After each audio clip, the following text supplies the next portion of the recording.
Finally আপনাদের সাথে কিছু কথা বলতে চাই। আমি আসলে কখনোই চাই নাই যে মানুষটা পৃথিবী থেকে চলে গেছে সেই মানুষটাকে নিয়ে খুব বেশি বড় কোনো কনভারসেশন আপনাদের সাথে করতে। আমার ওয়াইফ ইকরা, ওই যেহেতু এই পৃথিবীতে নাই, ওরে নিয়ে এত ক্লিয়ারিফিকেশন, ওকে নিয়ে এত কনভারসেশন আমার কাছে মনে হয়েছে যে দরকার নাই। আমি বরাবরই আমার সংসারের ব্যাপার, আমার ঘরের ব্যাপার আমি ঘরে রাখতে পছন্দ করি। সেই জায়গা থেকে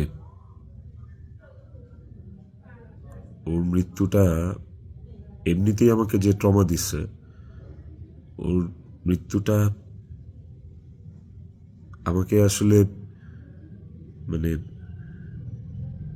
পাথরই বানায় ফেলছে একরকম। এগুলো নিয়ে আমি আসলে কথা বলতে চাই নাই, কিন্তু আমার কাছে মনে হয় যে আপনারা গল্পের একটা পাতা পড়েই পুরো গল্পটাকে জাজ করতেছেন। একটা পৃষ্ঠা পড়েই পুরো গল্পটা সম্পর্কে আপনারা আপনাদের মনের মতো করে যা খুশি বলতেছেন। পাতার এক পাশ পড়ে আরেক পাশ পড়বেন না, এটা তো হয় না, তাই না? আর আমি আসলে কোনো কিছু প্রপারলি গুছায় বলার মতো স্টেটে নাই, পরিস্থিতিতে নাই।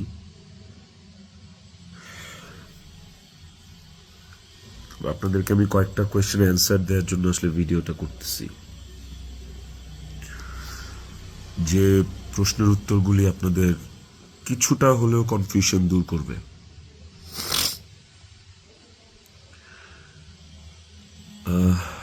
শেষ প্রশ্নটা থেকেই আসি আপনাদের। আমি এই ভিডিওতে সবকিছু ক্লিয়ার করব, এভরিথিং। আমি আপনাদের প্রত্যেকটা প্রশ্নেরই উত্তর দেওয়ার চেষ্টা করব। তো আপনাদের শেষ প্রশ্নটা ছিল যে মানুষটা একটা মানুষকে ভালোবাসা প্রমাণ দিতে যে আত্মহত্যা করে চলে গেল, মরে গেল, আমি ওই মানুষটা শেষবারের মতো মুখটাও দেখতে আসলাম না। এই যে আপনাদের প্রশ্নটা, আচ্ছা আপনারা কি আমার দেশে আসার মতো পরিস্থিতি রাখছেন? হ্যাঁ, আমি দেশে আসা মাত্রই আমার উপর মব সৃষ্টি হবে। আমি দেশে আসার মাত্রই আপনারা আমাকে টাইনা ছিঁড়ে ফেলবেন। আমার ফোনে এত এত এত থ্রেটস আমি আপনাদেরকে বলে বুঝাইতে পারবো না। আমার কাছে এমনও ইনফরমেশন আসছে যে এয়ারপোর্টের বাইরে লোক রেডি করা আছে, আমি যাওয়া মাত্রই they will gonna hit me, they will gonna kill me. Police ধরে নিয়ে গেলে ওকে, আমি সেটা আইনিভাবে ফেস করব, কিন্তু এখন যদি আমিও মারা যাই, আমিও রিজিকের মার কাছে চলে যাই, রিজিকের কি হবে? আপনারা কি চান যে রিজিক তার বাবাকেও হারাক? এই ছেলেটার কি দোষ? এই ছেলেটা বড় হবে না? ও কিভাবে বাঁচবে? মায়ের অভাব কেউ পূরণ করতে পারে না। যে মানুষটা বাইচা আছে, ওই বাপের অভাব কিভাবে পূরণ হবে তাইলে? মাও থাকবে না, বাপও থাকবে না? আপনারা এটা চান? আমার ইকরার শেষ মুখটা আপনারা আমাকে দেখতে দেন নাই। আমার ইকরার শেষ মুখটা ইকরার পরিবার আমাকে দেখতে দেয় নাই।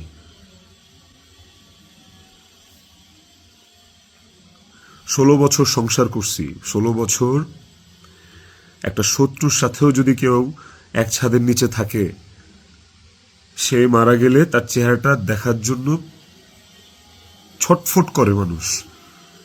আর আমার বউ ছিল, আমি ভালোবাসা তার বিয়ে করছি, ওই মানুষটা মারা গেছে, তার শেষবারের মতো তার চেহারাটা আমি দেখবো না?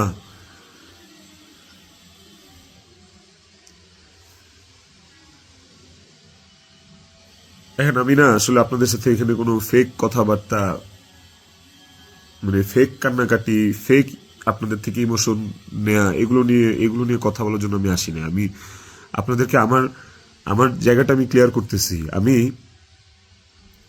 নাম হয়ে গেছি।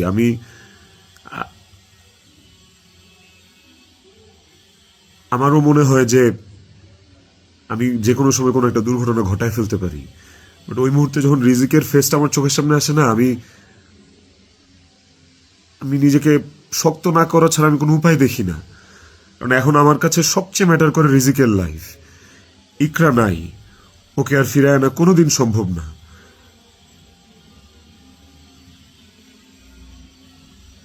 আমার কাছে এখন সবচেয়ে বেশি প্রায়োরিটি হচ্ছে রিজিকের জীবনটা। আপনারা না রিজিককে ভালোবাসেন, আপনারা না রিজিককে নিয়ে অনেক কনসার্ন। এই যে এত এত গালি আর হেট্রেড আমাকে নিয়ে, এত কিছু, সবকিছুর অ্যান্সার আপনাদেরকে আমি দিব। তার মধ্যে একটা জিনিস আমাকে একটু হলেও স্বস্তি দিছে, সেটা হচ্ছে যে আপনারা রিজিককে নিয়ে অনেক কনসার্ন। তাহলে রিজিক তার বাবা হারাইলে আপনারা খুশি হবেন? আপনাদেরকে আরেকটা কথা বলবো, সেটা হচ্ছে যে আপনারা অনেকেই বলতেছেন যে এদিকে বউ মারা গেছে অথচ আমি আসতেছি না, নেপাল থেকে আসতে কয় ঘন্টা লাগে, নেপাল কি মঙ্গল গ্রহে নাকি, অনেক অনেক কথা বলতেছে। কন্টেন্ট ক্রিয়েটাররা ভিডিও বানাইতেছে যে নেপাল থেকে আসলে 1 ঘন্টা লাগে, এই লাগে সেই লাগে। ভাই, আমি নেপালে 18 বার আসছি, আমি জানি নেপাল থেকে যেতে কতক্ষণ লাগে। কিন্তু নেপাল থেকে বাই রোডে বাংলাদেশে যাওয়ার কোনো সুযোগ নাই। ইন্ডিয়া হয়ে বাই রোড যাওয়া যায়, সেটাও লুকায় টুকায় যাওয়া যায়, অথবা ইন্ডিয়ার ভিসা থাকা লাগে। কিন্তু যেদিনের ঘটনা, সেদিন আমি এমন কোনো চেষ্টা বা প্রয়াস বাদ রাখি নাই যে নেপাল থেকে বাংলাদেশে যেন আসা যায়। সেটা বাংলাদেশ নেপাল ডিরেক্ট ফ্লাইট হোক, ছিল না। ট্রানজিট ফ্লাইট ছিল না, একটা ট্রানজিট ফ্লাইট ছিল, ওইটার টাইম আর ওইটাতে আসলাম, ওকে পরের দিনই আসতে হইতো। তারপর আমি বিজনেস ক্লাস ট্রাই করছি, যে কোনো ট্রানজিট ফ্লাইটে বা নেপালের ফ্লাইটে কোনো বিজনেস ক্লাস আছে কিনা। আমি অনেকভাবে চেষ্টা করছি যে সামহাও বাংলাদেশে আমি ঢুকতে পারি কিনা, বাট ওই দিন, যেদিনের ঘটনা, ওই দিন আমি কোনোভাবেই টিকিট ম্যানেজ করতে পারিনি। এটা হচ্ছে যেদিনের ঘটনা, সেদিনের কথা বললাম। আর এরপরের দিন আপনারা যে বলতেছেন যে শেষ দেখাটাও দেখলাম না, আসলাম না, এই না সেই না, আমি টিকিট কাটছিলাম। কারণ ওই টিকিটটা ছাড়া অন্য কোনো টিকিটে আসলেও অন্য কোনো টিকিটে আসলেও আমাকে দেরি করে আসতে হইতো। সো সবচেয়ে ফাস্টেস্ট টিকিট ছিল এটাই, বাংলাদেশ বিমানের কাঠমান্ডু টু ঢাকা, বাংলাদেশ বিমানের কাঠমান্ডু টু ঢাকা। দেখেন এখানে লেখা আছে 1 মার্চ, এই যে 1 মার্চ। আমি টিকিট কেটে ইমিগ্রেশন পার করেও চলে আসছি। তারপরে যেটা হয়েছে, আমার কাছে ইনফরমেশন আসছে যে এয়ারপোর্টে এভরিথিং ওয়াজ রেডি। আমি ঢোকা মাত্রই আমাকে হিট করবে বা আমাকে পুলিশের হাতে পড়ার আগেই আমাকে যা করার করবে। তো ওই অবস্থায় তো আমি দেশে ঢুকবো না। এবং এর সাথে শুধু আমার কাছের মানুষজনই যে জড়িত তা না, আর অনেক মানুষজন জড়িত। আমি পুরোটা না বলি, কাউকে ছোট করতে চাই না বা কাউকে আমি এখনই দোষ দিতে চাই না।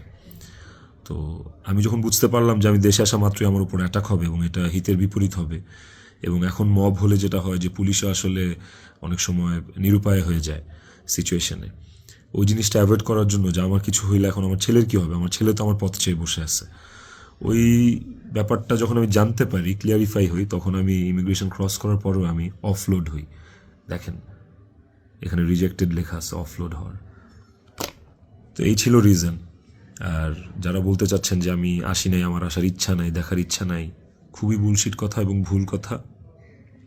আমার বউ মারা গেছে, যার সাথে আমি 16 বছর কাটাইছি, যারা আমি ভালোবেসে বিয়ে করছি, যাকে আমি ভালোবাসছি, তার শেষ মুখটা আমি দেখতে আসবো না, এটা শুনতে পাইলেও বা এটা শোনার পরও আসলে আমার কলিজাটা কাঁপা ওঠে, আমার ছটফট করে। আমি যখন আপনাদের রিলস দেখি, আমি যখন আপনাদের ভিডিও দেখি যে কবরে শোয়ানো হচ্ছে, কবর খোঁড়া হচ্ছে, লাশের গাড়ি যাচ্ছে, ভাই আমি ঠিক থাকতে পারি না। আমার ভেতরটা যে কেমন ছটফট করে, আমি আপনাদেরকে এটা বুঝাইতে পারবো না। এটা বুঝানোর সাধ্য কারো নাই, যার যায় সে বুঝে। বিশ্বাস করেন, যার যায় একমাত্র সে বুঝে, আর কেউ না। আপনাদের অনেক বড় একটা প্রশ্ন, অনেক বড় একটা জানতে চাওয়া যে ইকরার সাথে আমার এমন কি কথা হইল যে ইকরা সুইসাইড করতে বাধ্য হয়েছে। ইকরার সাথে আমার ভিডিও কলে ইকরা এমন কি দেখলো যে ইকরা আত্মহত্যা করলো। তো নেপালে আসার পর থেকে সমস্ত কনভারসেশন ইকরার সাথে আমার শেষ পর্যন্ত আমি আপনাদেরকে প্রোভাইড করব। কমেন্ট সেকশনে আপনারা দেখবেন, দেখলে আপনারা বুঝতে পারবেন যে আসলে কি ঘটছে বিষয়টা। আরেকটা যে বিষয় সেটা হচ্ছে যে কিছু স্ক্রিনশট ঘুরে বেড়াচ্ছে ফেসবুকে, সোশ্যাল মিডিয়াতে, যে ওখানে লেখা আমি ইকরাকে বলতেছি আমি ওকে ডিভোর্স দিয়ে তিথিকে বিয়ে করব, অ্যান্ড আপনারা ভাবতেছেন এই জন্য ইকরা সুইসাইড করছে। আপনাদেরকে বলতে চাই ওই স্ক্রিনশটটা পুরোটাই ফেক। কারণ হচ্ছে আমি কোনোদিন ইকরার সাথে বাংলায় কনভারসেশন করি নাই, কোনো চ্যাটিংয়েই ওর সাথে আমার কোনোদিন কোনো বাংলায় এরকমভাবে বাংলা লেখায় ওর সাথে আমার কোনোদিন কোনো কনভারসেশন হয় নাই। ইকরার সাথে আমি সবসময় বাংলা আর ইংলিশ মিক্স কনভারসেশন করছি। বাংলা আর ইংলিশ মিক্স বলতে বাংলিশ ভাষায় আর কি, বাংলাটাকে ইংলিশে লিখে ওর সাথে কনভারসেশন করছি। তো ওই স্ক্রিনশটটা দেখে আপনারা ভুল বুঝেন না, মিসজাজ করেন না, ওটা একটা ভুয়া এবং ফেক স্ক্রিনশট। আমাকে ফাঁসানোর জন্য আসলে ওই স্ক্রিনশটগুলো বানানো। কে বা কারা বানাইছে আই হ্যাভ নো আইডিয়া। তো টক্সিসিটি একটা বিষয়, আমাদের রিলেশনশিপটা অনেক আগে থেকেই টক্সিক ছিল, অনেক আগে থেকে টক্সিক ছিল। তিথির সাথে পরিচয় হওয়ার আগে থেকেও টক্সিক ছিল, অ্যান্ড ও অনেক আগে থেকে আমার কাছে ডিভোর্স চাইতো, কিন্তু আমি কোনোদিনই ওকে ডিভোর্স দিতে চাইনি, তালাক দিতে চাইনি। আমার একটাই কথা ছিল যে আমি সংসার করব, কারণ আমি নিজে একটা ব্রোকেন ফ্যামিলি থেকে বড় হওয়া ছেলে। আমি যখন ক্লাস 5 বা 6 পড়ি তখন আমার বাবা মার মধ্যে ডিভোর্স হয়, সেপারেশন হয়। আমি খুব ভালো করে ফিল করছি, আমি নিজে ফিল করছি যে একটা ব্রোকেন ফ্যামিলিতে একটা সন্তান কোন ধরনের ইনকনভেনিয়েন্স, কত ধরনের সমস্যা ফেস করে, তার মেন্টাল স্টেট কেমন হয়। আমি কোনোদিনই চাইনি রিজিক এই সাতটা পাক। আমি কোনোদিন চাইনি যে রিজিক ব্রোকেন ফ্যামিলির বাচ্চা হোক, বেবি হোক, বা ও আমি যে কষ্টটা ফিল করছি আমার লাইফে এই কষ্টটা, সেম কষ্টটা রিজিক ফিল করুক, এটা আমি কোনোদিনই চাইনি।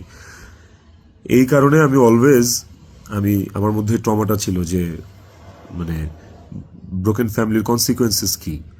আমি কোনোদিন ওর কাছে বলি নাই যে আমি ওকে ডিভোর্স দেবো বা আমি ডিভোর্স দিতে চাই। আমি অলওয়েজ ওর সাথে সংসারই করতে চাইছি। তো স্ক্রিনশট দিব, আপনারা দেখতে পাবেন।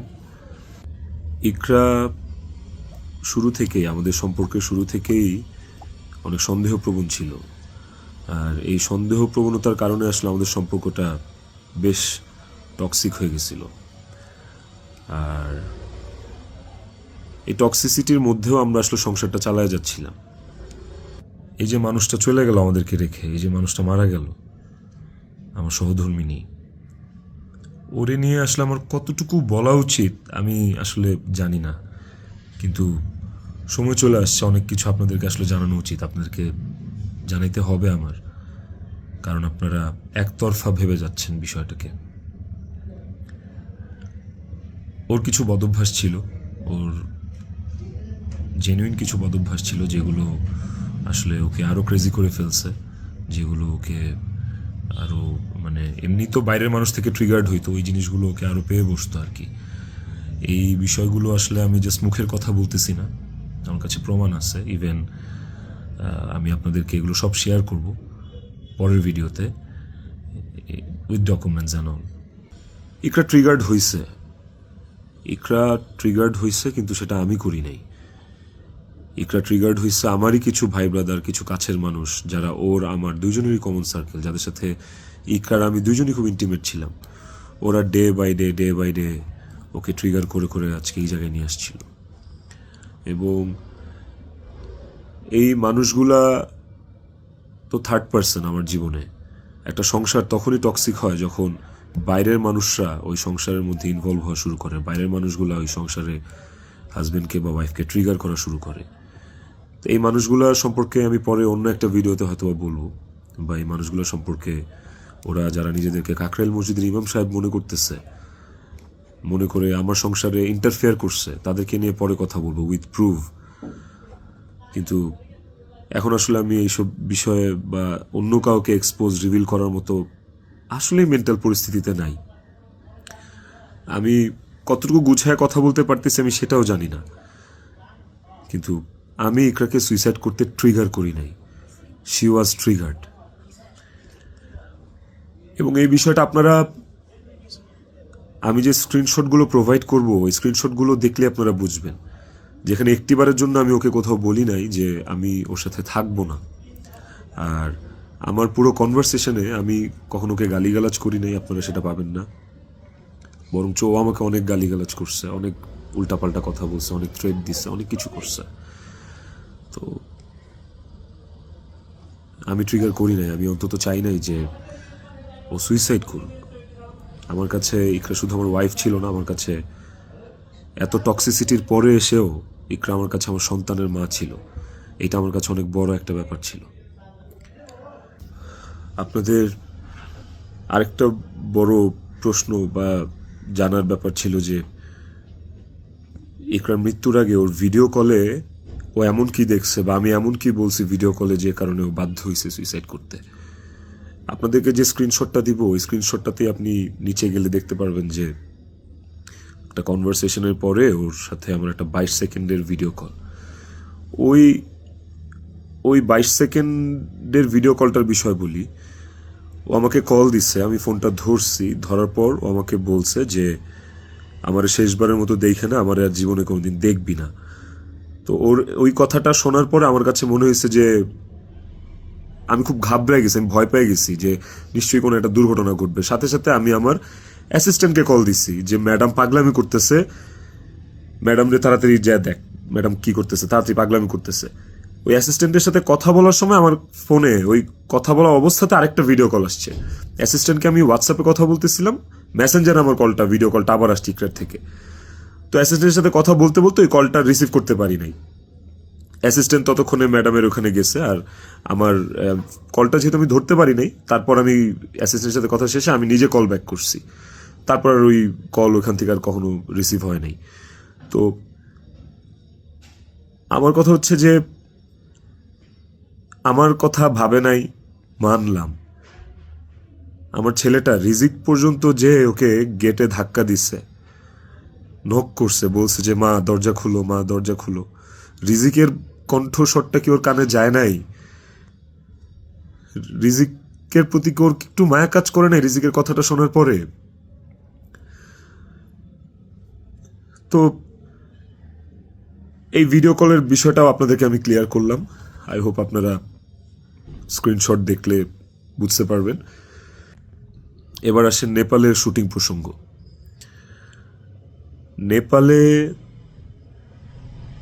নেপালে কি আমি এই প্রথম জীবনে শুটিংয়ে আসছি? এর আগে আমি নেপালে শুটিং করছি, এর আগে আমি মালয়েশিয়াতে শুটিং করছি, থাইল্যান্ডে শুটিং করছি, সুন্দরবনে শুটিং করছি, দেশে মানিকগঞ্জ, কক্সবাজার, কত জায়গায়, কত আউটডোরে শুটিং করছি। তিথিও ছিল অনেক শুটিংয়ে।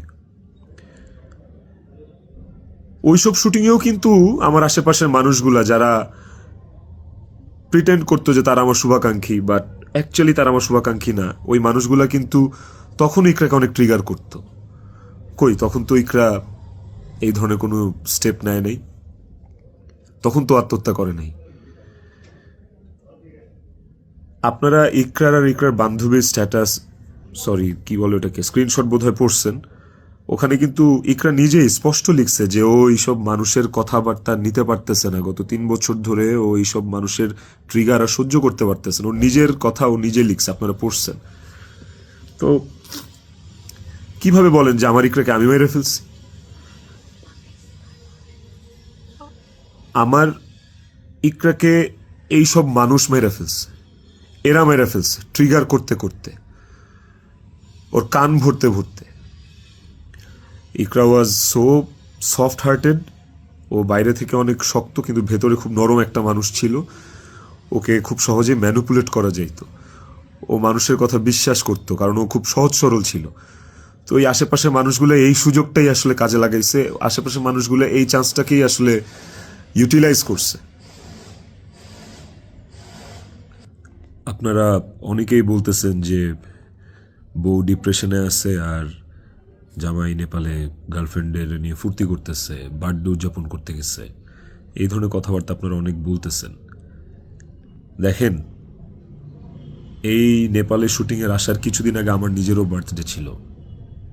আমার বউ সুন্দর করে আমাকে সারপ্রাইজ দিচ্ছে, আমার ছেলে নিজের হাতে সাজাইছে, বাসায় আমার বার্থডে সেলিব্রেট করছে। তাইলে কি আমার বউ ডিপ্রেশনে ছিল? ডিপ্রেশনে থেকে আমাকে এত সুন্দর সারপ্রাইজ দিয়ে আমার বার্থডে সেলিব্রেট করছে। ওই ছবিগুলো তো ফেসবুকে আছে, কিছুদিন আগের ছবি। আর নেপালের যে বিষয়টা, তার আগে বলি যে আমরা যারা ইন্ডাস্ট্রিতে কাজ করি, আমাদের যখন কারো জন্মদিন থাকে সেটের, সেটা যেই হোক, সেটা হিরো হোক, হিরোইন হোক, ডিরেক্টর হোক, প্রডিউসার হোক, একটা মেকআপ আর্টিস্ট হোক বা একটা প্রোডাকশন বয় হোক, আমাদের শুটিং সেটে যখন কারোর জন্মদিন থাকে, আমরা সবাই শুটিং টিম থেকে, শুটিং ইউনিট থেকে তার জন্মদিনটা সেলিব্রেট করার চেষ্টা করি। কারণ আমরা সবাইকে ফ্যামিলি মেম্বার মনে করি। কেক কাটি ওই মানুষটাকে খুশি করার জন্য। তো ওই শুটিংয়ের মধ্যে, নেপালের শুটিংয়ের মধ্যে তিথির জন্মদিন, একটা অ্যাক্টরের জন্মদিন, আমাদের নায়িকার জন্মদিন, ওইটা কেক কেটে সেলিব্রেট করাটা কি দণ্ডনীয় অপরাধ আমার জন্য? আর আমি তো সেলিব্রেট করি নাই, আমার তো সেলিব্রেশন ছিল না, পুরো ইউনিট সব কিছু অ্যারেঞ্জ করছে। আমি একটা কেকও দেই নাই, আমি একটা গিফটও দেই নাই ওকে। যে যার যার মতো গিফট দিচ্ছে, কেক আনছে, সুন্দর করে সবাই মিলে ইউনিটের পক্ষ থেকে আমরা ওর বার্থডেটা সেলিব্রেট করছি। এবং ওর বার্থডেটা যে সেলিব্রেট করছি সেটাও চেষ্টা করছি খুব লোকিভাবে করার। স্টিল অনেকে ছবি তুলছে, দিছে, বাট আমার কাছে মনে হয়েছে যে এই জায়গায় তিথির জায়গায় বিধি থাকতে পারতো, এই জায়গায় আমি থাকতে পারতাম, এই জায়গায় অনেকেই থাকতে পারতো। ধরেন এই নেপালের শুটিংয়ে আসার কিছুদিন আগে আমার জন্মদিন ছিল, তখন আমি একটা শুটিংয়ে ছিলাম। সেই শুটিংয়ে আমার জন্মদিন কেক কেটে উদযাপন করছে সেটে। তো আপনারা কি বলবেন যে আমার জন্মদিন উদযাপনের জন্য ওই দিন শুটিং রাখা হয়েছে, শুটিং করা হয়েছে? আর নেপালের মতো একটা আউটডোর শ্যুটে এমনি যাওয়া যায় না। একটা আউটডোর শ্যুটের অনেক প্ল্যান লাগে, যেটা 1-1.5 মাস আগে থেকে করা লাগে। যে আউটডোর শ্যুটের স্ক্রিপ্ট থাকা লাগে, অনেক কিছু আছে। আর্টিস্টদের স্কেডিউল, অ্যাকোমোডেশন, ট্রান্সপোর্টেশন, টিকিট, অনেক কিছু থাকে।